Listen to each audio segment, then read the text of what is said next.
दोस्तों ये जो वीडियो मैं बना रही हूँ आपसे बहुत गहरी बात मैं शेयर कर रही हूँ। मैंने देखा है कि जो लोग धर्म के नाम पर वीडियो बनाते हैं या धार्मिक आस्था के नाम पर भगवान के नाम पर इतना वीडियो बनाते हैं, उसमें कुछ भी नहीं होता है। सिर्फ भगवान के नाम पर ये कर लो, वो कर लो, ऐसा कर लो, ये भगवान, वो भगवान, भगवान के नाम से इतने सारे उसमें प्रचार प्रसार होता है, इतने सारे कहानी, इतने सारी स्टोरी उसमें होता है कि लोग उसमें भर भर के सब्सक्राइब करते हैं, लाइक करते हैं, शेयर तो इतनी करते हैं जैसे कि पूरा दीवाना है, पूरा पागल है।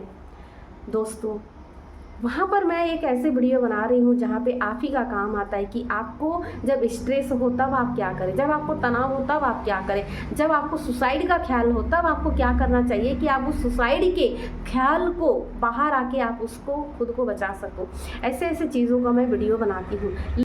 मैं वीडियो बनाती तो हूँ लेकिन ये वीडियो कोई आप किसी को शेयर नहीं करते हैं और ना ही लाइक करते हैं, ना ही कमेंट भी नहीं करते हैं।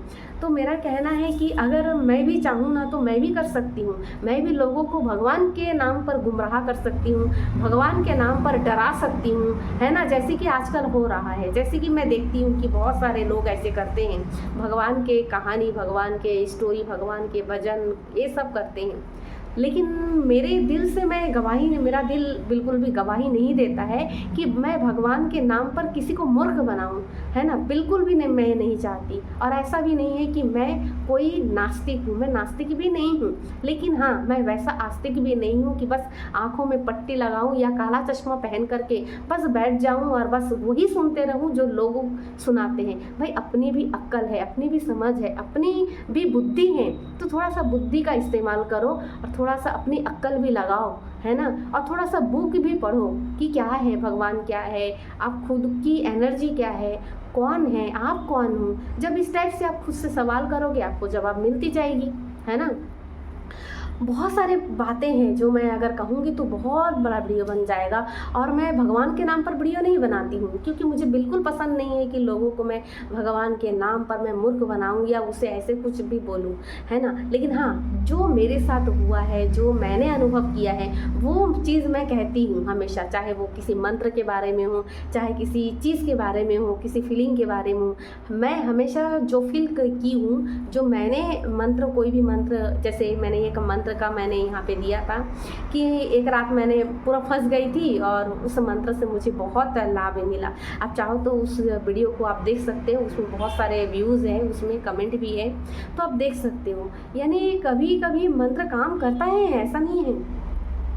यानी मैं सोई थी और कुछ ऐसी चीज़ें हुई, कुछ ऐसी घटनाएं हुई कि वो मंत्र झट से मेरे मन ही में चला आया और मैं उसे बड़बड़ाते गई और मैं उसे चैंटिंग करते गई और फिर बाद में उससे मुझे आज़ाद मिला, मैं उससे बाहर आ गई उस प्रॉब्लम से।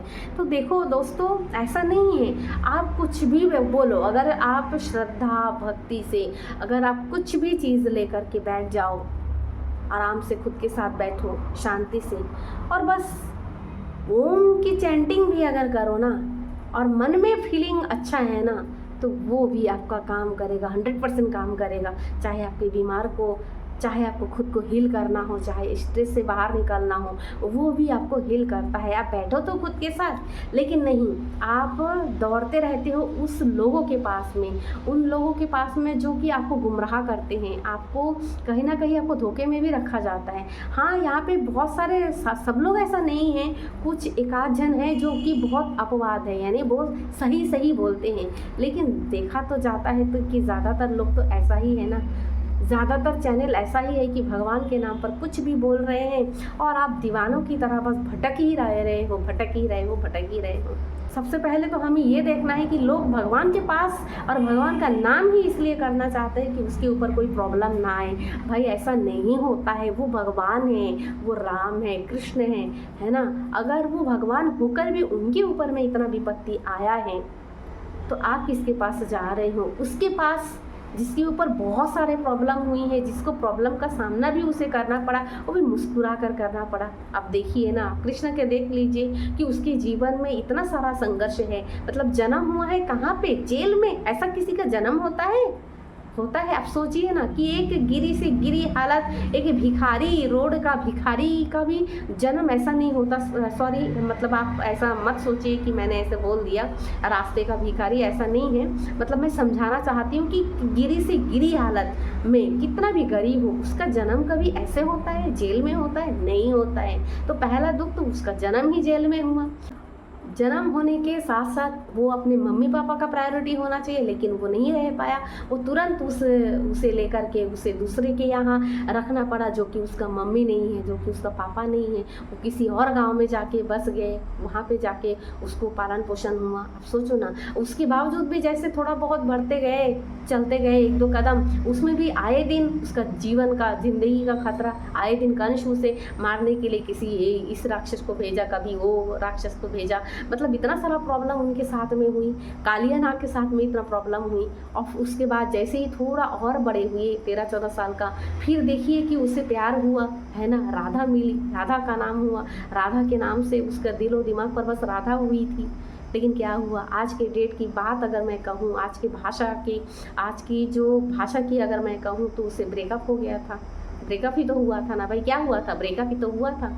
लेकिन आज के डेट में अगर किसी का ब्रेकअप होता है तो क्या होता है, या तो वो घर से पागल हो जाता है, या तो खुद को मिटा लेता है, सुसाइड कर लेता है, या तो घर के परिवार वालों के साथ उसका अनबन तन, मतलब कुछ भी चीज़ें वो कर लेता है, झगड़ा कर लेता है, या तो खुद ही बवाल होकर घूमता रहता है बस पागलपन की जैसे। लेकिन कृष्ण कभी ऐसा किया नहीं किया, है ना। उसके बावजूद भी उसको जीवन में शांति हुई नहीं। जिससे उसे प्रेम नहीं था, उससे शादी उसे करना पड़ा। उसके बाद भी उसकी जो संतान हुई वो भी ठीक नहीं थी। तो सोचो, उसके जीवन में कुछ भी ठीक नहीं था, कुछ भी नहीं था, सब कुछ अनबैलेंस था, कुछ भी बैलेंस नहीं था। और जब मृत्यु हुई तो भी उसे शांति का मृत्यु भी नहीं मिला। लोगों को तो शांति का मृत्यु मिलती है, लेकिन उसकी मौत भी कैसे हुई कि वो शांति से थोड़ा बांसुरी बजा रहा था और किसी ने उसको मतलब तीर मार दिया। मतलब आज के डेट में अगर मैं कहूँ, आज के हिसाब से तो सीधा उसका मर्डर हुआ था ना भाई। मर्डर ही तो हुआ था, धोखे से क्या हुआ था? मर्डर ही हुआ था उसका। तो उसको मृत्यु तक, जन्म से लेकर मृत्यु तक उसको शांति नहीं है। और आप जाते हो उस कृष्ण के पास। कृष्ण जबकि ये कहा कि जब मैं ही, मेरे अंदर में जो प्रॉब्लम है, जब मैं भगवान होते हुए भी उस होनी को नहीं, चीज़ों को मैं टाल नहीं सका, मुझे उस कर्म का, मुझे उस चीज़ों को सामना करना पड़ा, परिस्थिति का सामना करना पड़ा, और आप उस भगवान के नाम लेते हो ताकि आपके ऊपर में वो दुख ना हो। ऐसे तो नहीं होता है। मतलब आपके जीवन में जो कर्म है, जो सिचुएशन है, उन सारे सिचुएशन से आप लड़ोगे तभी तो आप मजबूत इंसान बनोगे ना।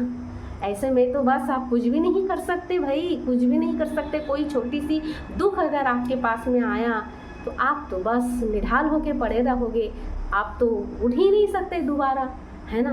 इसलिए जितनी सारी प्रॉब्लम होती है ना, वो सिर्फ इसलिए होती है कि आप उनसे सीखो क्या गलत हुआ है, क्या सही हुआ है, और खुद की मन को, आत्मा को मजबूत करने के लिए वो सारी चीज़ें होती है ना। मैं बताने क्या वाली हूँ, मैं क्यों कृष्ण के बात आपको सुना रही हूँ, वो इसलिए कि उसके जीवन में इतने सारे प्रॉब्लम हुए। अगर आप कृष्ण की फ़ोटो देखे होंगे, अगर आप गीता को पढ़े होंगे, तो कहीं से भी आपको ये भाव मिला कि कृष्ण कहीं पे दुखी था, स्माइल नहीं था उनके चेहरे पे, है ना। वो हमेशा एक चेहरे पे, चाहे कितनी भी बड़ी प्रॉब्लम हो, है ना, उसके चेहरे पर हमेशा एक चीज़ है, मुस्कान। एक मुस्कान, उसके फोटो पर हमेशा वो मुस्कुराती चेहरे लेकर ही घूमता था, है ना। तो मुस्कुराने से क्या होता है कि फेस अच्छी दिखती है, और दूसरा है कि प्रॉब्लम हल्का हो जाता है। यानी मन ही मन में आप ये कहते हो कि मन ही मन में आप प्रॉब्लम के साथ में डील करते हुए आपके मन में ये भाव होता है कि भले तू प्रॉब्लम है, लेकिन तू मेरे से छोटा है, मैं तेरे से बड़ा हूँ, तुझे तो यूं हरा दूंगा, यूं हरा दूंगा या हरा दूंगी। हमेशा ये भाव मन के अंदर लाइए और अपनी होठों पर मुस्कुराते हुए चेहरा हमेशा लेकर के एक स्माइल रखिए अपने चेहरे पर। क्योंकि खुशी यानी स्माइल यानी हंसना एक इतना बड़ा गिफ्ट है, मैं आपको क्या बताऊं। मेरे जीवन में भी ऐसा बहुत कुछ हुआ कि मेरे जीवन से भी मुस्कुराहटें छिन गई थी। कहने का मतलब ये है कि एक वक्त था जो मैं बहुत मुस्कुराती थी। मैं इतना दुख में पली बड़ी हूँ, लेकिन मुझे उसका कुछ फ़र्क नहीं पड़ता था। घर में चावल नहीं रहता था, लेकिन मैं एकदम हँसमुख हूँ। घर में कुछ भी मतलब पहनने के लिए कपड़े नहीं थे, पैर में चप्पल नहीं था, घर में खाना नहीं था, है ना। फिर सालों साल पूरा हॉस्पिटल में माँ के साथ, माँ को कैंसर हुआ तो हॉस्पिटल में रह करके उनकी सेवा करना पड़ता था। तो मतलब कि उस समय ऐसा था कि मन में ऐसा कभी नहीं हुआ कि मतलब इतना दुख है तो कैसे मैं सीरियस कभी नहीं रही हूँ, मैं मुस्कुराते रही हूँ। ऐसे में लोग जो मोहल्ले वाले हैं, जो फ्रेंड सर्कल है, वो हमेशा मेरे ऊपर हंसते थे कि भाई तू कैसे लड़की है, तू हंसती रहती है हमेशा। लेकिन एक वक्त ऐसा आया कि सच में उन सब का नज़र लगा।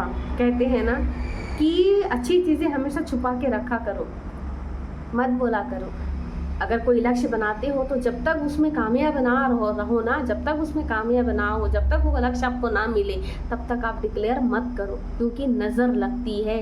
क्योंकि हर किसी की बातों का एक एनर्जी होती है, किसी के में पॉजिटिव एनर्जी होती है तो किसी के में नेगेटिव एनर्जी भी होती है, और एनर्जी वर्क करता है। जाके कौन सा एनर्जी आपको लग जाएगा, फिर आपको वो गोल सक्सेस नहीं होगी। इसलिए मेरे ऊपर भी वो लागू हुआ। यानी कि वो जो लोग हैं वो इतना जलते थे मेरे से कि तू कैसे इस चीज़ को संभाल लेती है, वो भी हंसते हुए, तुझे दुख नहीं लगता, तुझे तो कभी स्ट्रेस में नहीं दिखता। और बोलते बोलते ऐसा हो गया कि 10 बार जब बोले तो मन में एक बार तो मुझे ऐसे चीज़ें अब मेरे साथ होने लगी है कि माता ऐसे चीज़ें होने लगी है कि पिता ख़त्म, कि ऐसे चीज़ें अब मेरे साथ घटने लगी हैं कि वो जो स्माइल था मेरे चेहरे पर वो गायब हो गया। और एक लंबी समय तक मैं स्ट्रेस में रही हूँ। कम से कम 20 साल के एंजाइटी, 20 साल की स्ट्रेस, 20 साल से पूरा तनाव, डिप्रेशन में रही हूँ। और तब चाह कर भी मैं नहीं हंस सकती थी, सिर्फ रोना ही मेरा जीवन बन गया था। और जब से मैंने 2 साल हुआ है अभी, और जब से मैंने NLP सीखा ना, तब से मेरी ज़िंदगी में खुशहाली आ गई। वापस वो स्माइल को मैंने ज्वाइन कर पाई, वापस उस स्माइल को मैंने अपने चेहरे पर ला पाई। ये हमेशा मुस्कुराते रहिए, हंसते रहिए, स्माइल करते रहिए। स्माइल करेंगे तो आप हल्के रहेंगे, लेकिन अगर आपके चेहरे पर अगर हमेशा आप स्ट्रेस रहोगे, हमेशा आप सीरियस रहोगे, तो फिर आपका बॉडी हैवी होगा, आपका माइंड हैवी होगा। आपको स्ट्रेस नहीं भी होगा ना, तो भी आप स्ट्रेस फील करोगे। इसलिए मुस्कुराते रहिए, है ना, सबके साथ में हंसते रहिए, खिलखिलाते रहिए।